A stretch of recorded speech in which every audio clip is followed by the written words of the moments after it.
केरल की राजधानी तिरुवनंतपुरम, जिसे वामपंथियों यानी लेफ्ट पार्टियों का अभेद्य किला माना जाता था, आज वहां भारतीय जनता पार्टी ने इतिहास रच दिया है।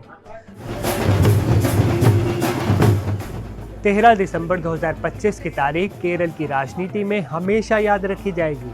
तिरुवनंतपुरम नगर निगम के नतीजों ने सबको चौंका दिया है। यहाँ पिछले 45 सालों से सीपीएम की अगुवाई वाले एलडीएफ का एक तरफा राज था, लेकिन आज वो किला ढह गया है।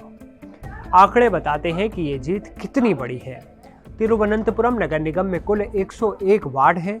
बीजेपी ने इनमें से 50 वार्डों में बम्पर जीत हासिल कर ली।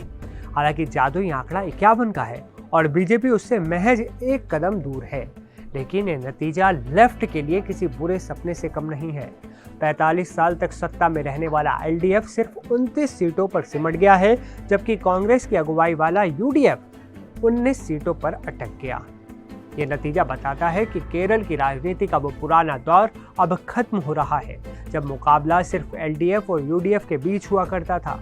राजधानी की जनता ने साफ संदेश दिया है कि अब बीजेपी राज्य में मुख्य धुरी बन चुकी है।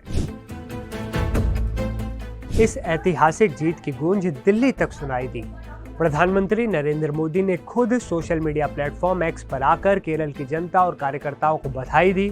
पीएम मोदी ने अपने संदेश में लिखा, थैंक्स तिरुवनंतपुरम। उन्होंने इस जीत को केरल की राजनीति का वाटरशेड मोमेंट यानी एक ऐतिहासिक मोड़ करार दिया है। प्रधानमंत्री नरेंद्र मोदी ने कहा है कि ये नतीजे बीजेपी कार्यकर्ताओं की दशकों की मेहनत और संघर्ष का फल है। उनका कहना है कि केरल की जनता अब मान चुकी है कि राज्य में विकास की उम्मीदों को सिर्फ बीजेपी ही पूरा कर सकती है। पीएम मोदी ने भरोसा दिलाया है कि बीजेपी तिरुवनंतपुरम को विकास का एक नया मॉडल बनाएगी। वहीं राजनीतिक पंडित इस जीत को सिर्फ एक नगर निगम के चुनाव के तौर पर नहीं देख रहे। उनकी नजर 2026 पर है। अगले साल केरल में विधानसभा चुनाव होने हैं। उससे ठीक पहले राजधानी में बीजेपी का परचम लहराना लेफ्ट और कांग्रेस दोनों के लिए खतरे की घंटी माना जा रहा है।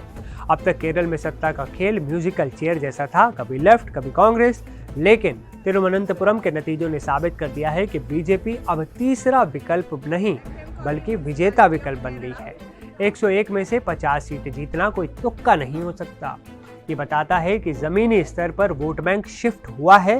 खास बात यह भी है कि इस चुनाव में 2 निर्दलीय उम्मीदवारों ने भी जीत दर्ज कर ली है।